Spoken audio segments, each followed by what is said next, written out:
சற்று முன் கிடைக்கப்பெற்ற மிக மிக முக்கியமான செய்தி ஒன்று வெளியாகி உள்ளது. தமிழக முதல்வர் ஸ்டாலின் அவர்கள் பதவி ராஜினாமா செய்கிறாரா? 2026 சட்டசபை தேர்தல் முடிந்த பிறகு முதலாவது கையெழுத்தே ஸ்டாலின் அவர்கள் ராஜினாமா தான் செய்வார் என்று எடப்பாடி பழனிசாமி அவர்கள் தென் மாவட்டங்களில் பிரச்சாரங்களை மேற்கொண்டு வருகிறார். நேற்று தென்காட்சியில் பேசிய எடப்பாடி பழனிசாமி அவர்கள் ஒட்டுமொத்தமாக தமிழக அரசு மக்களை வஞ்சித்து விட்டது என்றும், ஸ்டாலின் அவர்கள் சொன்ன 415 வாக்குகள் உறுதிகளில் 50% நிறைவேற்றினால் கூட இப்பொழுதே என்னுடைய பயணத்தை ரத்து செய்கிறேன் என்றும், ஆனால் திராவிட முன்னேற்ற கழகம் சொன்ன வாக்குறுதி வேறு, செய்தது வேறு. அதிமுகவின் ஆட்சியில் இறுதிக்கட்டத்தின் பணிகள் முடிவடையாமல் இருந்ததை திமுக ஆட்சி முடித்துவிட்டது. ஆனால் அதன் பெயரை திமுக பெற்றுவிட்டது என்றும், இது எந்த விதத்தில் நியாயம் என்றும் தமிழக மக்களிடமே ஸ்டாலின் அவர்களை பற்றியான கேள்விகளை பற்றி கூறியுள்ளார் எடப்பாடி பழனிசாமி அவர்கள்.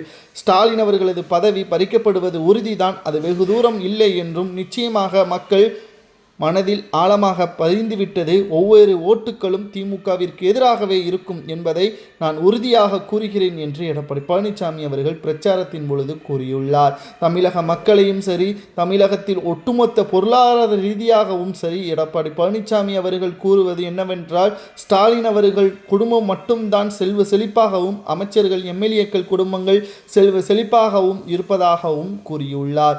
இதனால் 2026 சட்டசபை தேர்தலில் திராவிட முன்னேற்ற கழகம் நிச்சயமாக மிகப்பெரிய அளவிலான ஒரு மோசமான நிலைமையை தமிழக மக்கள் மத்தியில் ஸ்டாலின் அவர்கள் ஏற்படுத்தக்கூடாது என்றால், உங்களது ஒவ்வொரு ஓட்டுக்களும் திமுகவிற்கு எதிராக இருக்க வேண்டும். அப்படி இருந்தால் மட்டும்தான் 2026 சட்டசபை தேர்தலில் திமுகவின் தலைமை ஒட்டுமொத்தமாக ஆட்சியை இழக்கும். ஸ்டாலின் அவர்கள் தனது முதல்வர் பதவியை ராஜினாமா செய்வார் என்பதையும் எடப்பாடி பழனிசாமி அவர்கள் கூறியுள்ளார். உங்களது கருத்துக்களை கூறுங்கள். ஸ்டாலின் அவர்கள் முதல்வர் பதவியாக இருப்பதற்கு தகுதியானவரா, அல்லது அவர் ராஜினாமா பதவியை செய்யட்டுமா என்பதை கமெண்ட் வாயிலாக கூறுங்கள்.